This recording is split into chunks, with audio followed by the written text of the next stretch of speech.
Today we're going to make some easy no-sew fabric pumpkins.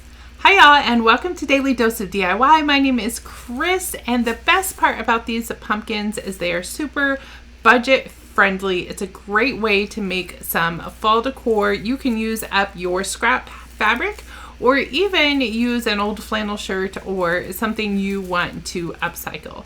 Before we jump in and take a look at the supplies you'll need to make these simple DIY fabric pumpkins, I want to let you know to hit the subscribe button for more fun crafts and tutorials, and comment down below and let me know, when do you start decorating for fall? All right, let's jump in and see everything we'll need to make these pumpkins. You probably have most of these supplies on hand already. You're going to, of course, need some fabric. Like I said, any scrap fabric will do. I think our largest pumpkin is a 22 by 18 piece of fabric. So you can cut up an old shirt. Fat quarters work good for this as well. As a matter of fact, I use that for 2 of my pumpkins.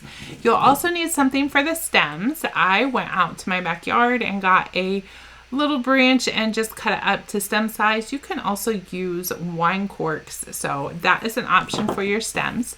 You're going to need some rubber bands, your hot glue gun and glue sticks, and I also like to use a spatula with that. You can see the hot glue is stuck to it, so I don't burn my fingers. You're going to need a pair of scissors or a rotary tool to cut your fabric. Rubber bands are super important, and then almost finally, but embellishments. I'm using some raffia and some wooden leaves, and I got these burlap leaves. A lot of this I found at Dollar Tree, so be sure to check there for, they got some cute fall stuff. And finally, you're going to need some fiberfill to stuff our pumpkins with. All right, let's jump on in and make these adorable pumpkins. Okay, to start, we're going to measure and cut our fabric. This piece I have here is a fat quarter, so it's 22 inches across, and then I am going to cut it 12 inches down. So this will make a nice medium-sized pumpkin, and the dimensions we're cutting the fabric again is 22 inches wide by 12 inches high. Once your fabric is cut, you want to fold it so that the design is on the inside. This plaid is the same on either side, so it doesn't matter, but if you have a design on one side of your fabric and white on the back side of your fabric, you want to make sure the design part is on the inside. Once it's folded in half, flip one edge back, and then we are going to hot glue the ends. Be sure to leave a good 2-inch gap in the center. So I'm adding a hot glue to the left side and then hot glue to the right side. And then there's no glue in the middle. This is where we're going to stuff our pumpkin. Then fold the end flap back down and use your spatula to bind the 2 pieces of fabric together, and we're going to let it dry for a few minutes to make sure it sticks. Once your glue is set, you should have your short sides glued together with a small gap in the middle, and then the ends on each end is going to be open still. So we're going to now take these ends, this is the top and the bottom of the pumpkin, and I'm going to take the seam we just glued together, we're going to place that in the center, match it up to the opposite end of the fabric, and fold it in half.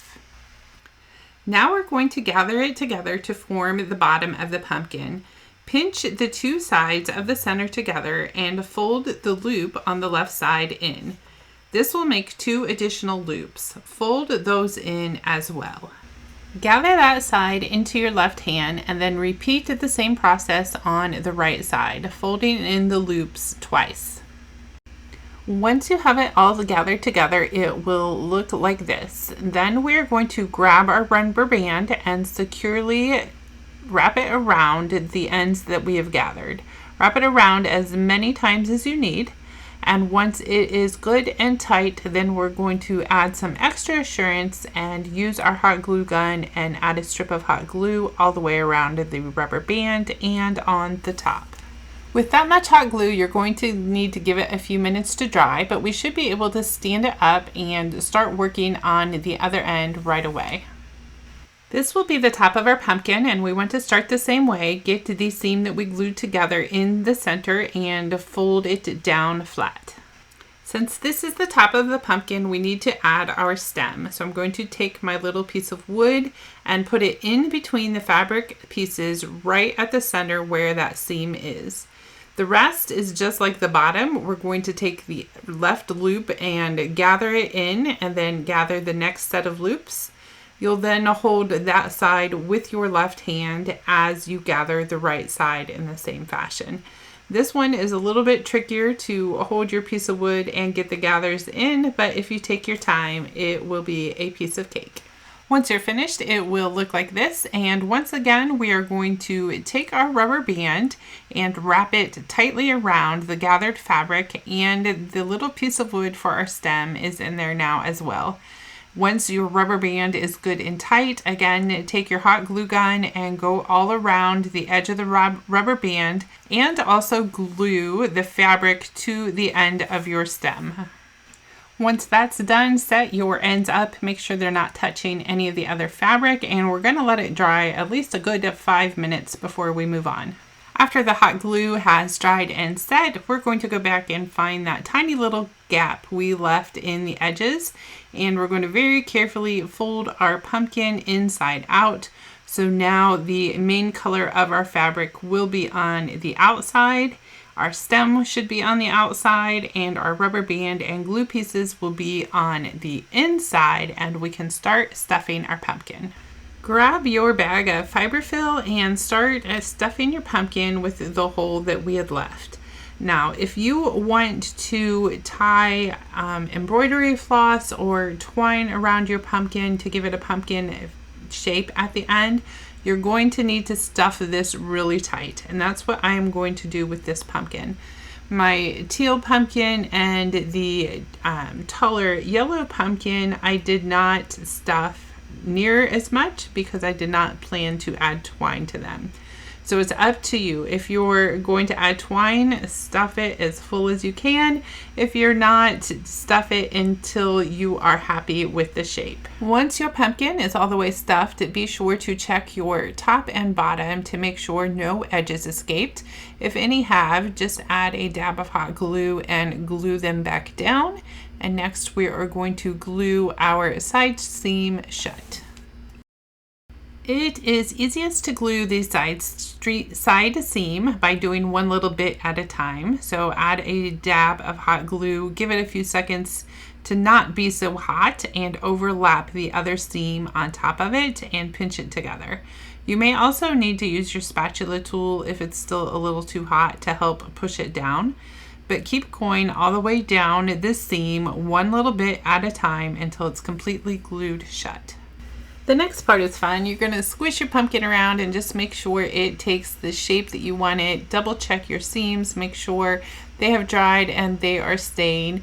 And then if you want to be done, you can totally be done. But I am going to add some twine around the edges to give it more of a pumpkin shape, and then add some embellishments. You can use twine or embroidery floss for this step. Make sure you get a good long piece, and we're going to start at the bottom, and I'm going to make sure one edge goes up the seam we glued. That will just help hide that seam. Bring your twine up to the top and kind of wrap it around your stem. At the same time, you're pulling tight because you want to give it like that plump pumpkin look. Once you have it tight, to go around the opposite sides, and then down at the bottom, we're going to tighten it again and then tie it off. Once you have it tied, go ahead and cut off the extra bits of string, and then you can arrange the stuffing and the twine, make it look nice and plump, exactly how you want, and then we'll add the embellishments. I'm going to tie some raffia around the stem and then also add this cute little burlap leaf I got from the Dollar Tree. You can also add wooden leaves or anything you would like. And then you have the perfect no-sew fabric pumpkin. Thank you so much for making these easy no-sew fabric pumpkins with me today. I will put in the description not only all the supplies you need, but the dimensions I used to make these different size pumpkins. And don't forget to like and subscribe, and stay tuned for more fun DIYs and crafts. God bless.